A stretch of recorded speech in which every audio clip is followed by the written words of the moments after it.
person. 5 seconds to say hello. So now that you've watched a lot of guys interact with women that they don't know, what are some of the dynamics that you've seen there, like when guys are overcoming their fear of interacting with women? You're saying that, you know, these guys, they have these irrational fears about things. And Well, go ahead. I've noticed certain body language in men that is just nervous behavior that we can all, and women do this too, and we can all use to take a deep breath. I mean, I for one, I'm nervous up here. This is difficult.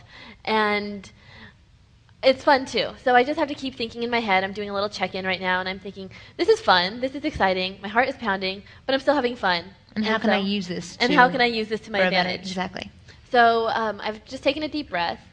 And but for a lot of these guys, overcoming the problems they were having before, you can see it in their body language where they just sit up a little bit taller. Every single time that we tell them a little bit more information about females and what they're thinking, and they just are much more proud of themselves, and they're much more confident as to who they are and that they can approach these women, and that if the woman does reject them in some way, that it's not their problem. They're still coming back to us afterwards. So it's okay if they don't have that woman there. There's 20 other women in the room, and there's millions of other women in the world. So if that person then and there doesn't reject them, or rejects them, then there's tons of other possibilities.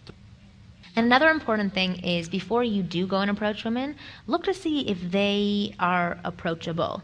So if you see a group of women who are, let's say you go to a bar, and a lot of women like to go out and be with their girlfriends. If women are in a tight huddle, focused on each other, complete eyes are locked, there is no way you're breaking into that little, the circle of women. Do you say hen? I was going to say like a hen's nest. But hen's nest. Yeah. There's no way you're going to break into it because they're not interested in being picked up at that point because they're totally focused on their friends. They probably haven't seen each other in a while, and they're in it. They're having some kind of serious conversation. Yeah.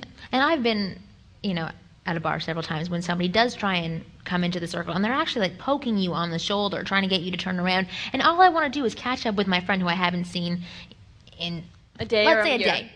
we have so much to catch up on because a lot of things have happened, and you just want them to go away, but you want to be nice, and you're trying to talk to them, and they're just really bothering you, and then you end up being mean to them, and they feel horrible about themselves. The girls that you want to approach are the ones who are at the bar, who are sort of in conversation, but they couldn't really. And they're looking over each other's shoulders. They're like this, and they're just like glancing like this. They're maybe smiling. And at that point, you should swoop in there, and you can say anything will break the ice.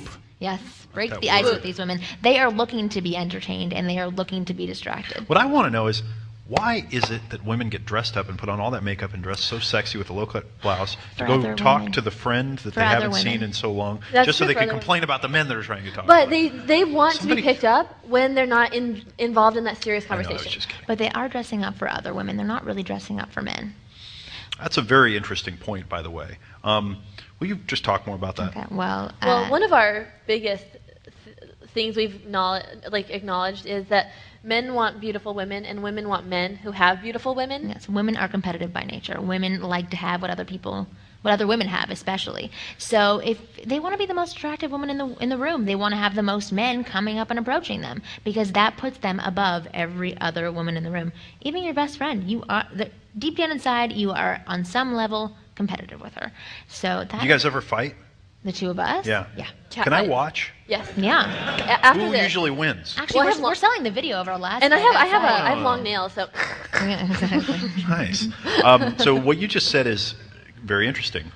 Men want beautiful women. Beautiful women want men who already have beautiful women. Yeah, that's why our service works, and that's what it's based on. So, like when you have a date or a girlfriend and you go to a bar, you might notice that other women are paying undue attention to you, and you're thinking, why is it when I have somebody, why do I have so many more? It's like when it rains, it pours. That whole theory. And exactly what you had said before about talking to the number one in the room, and then the number 7 is all over you.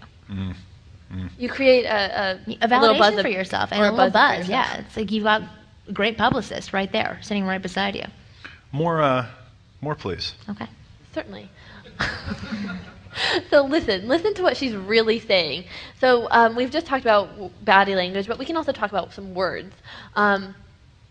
Anytime a woman uses double entendres, that would be a good sign for you that she's probably interested. A double entendre is when she might make a pun or say something and have some kind of sexual reference. and or if you make this kind of joke and she doesn't have distaste for that, that's a good sign. And she's probably pretty into you.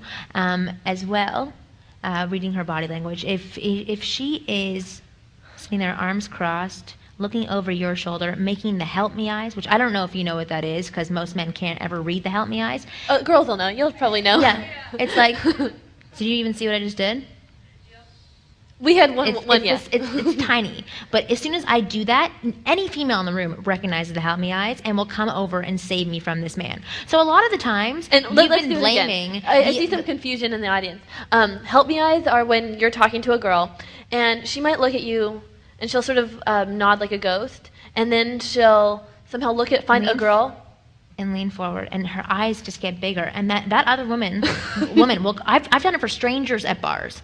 Or when we're out, if I see somebody doing that, you know they want to be saved. And so a lot of the times men blame that friend who always comes around to protect their girlfriend, but the girl's usually signaling for it. So if you see a girl do that, excuse yourself. Yeah, I mean, get out of there. Just save yourself face and walk away. I mean, or say, it was great talking to you. I think I'm going to go get a drink now. Which at that point, she'll probably like you.